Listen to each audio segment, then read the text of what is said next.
আমি ছেলেকে বলেছিলাম যে তুমি দেখতে অনেক সুন্দর, তুমি কি আমার সাথে প্রেম করবা, মানে ব্যাপারটা এমন ছিল যে আমি প্রপোজ করছিলাম।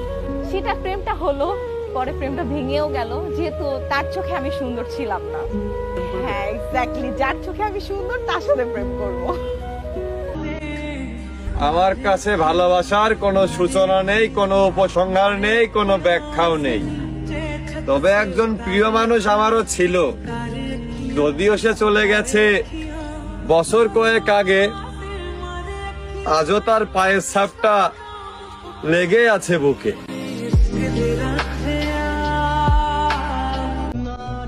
আমার পরম সৌভাগ্য যে তুমি একদিনের জন্য হলেও আমার মায়ায় পড়েছিলে, আর তোমার এই পরম করুণার কথা আমার মৃত্যুর আগ পর্যন্ত মনে থাকবে।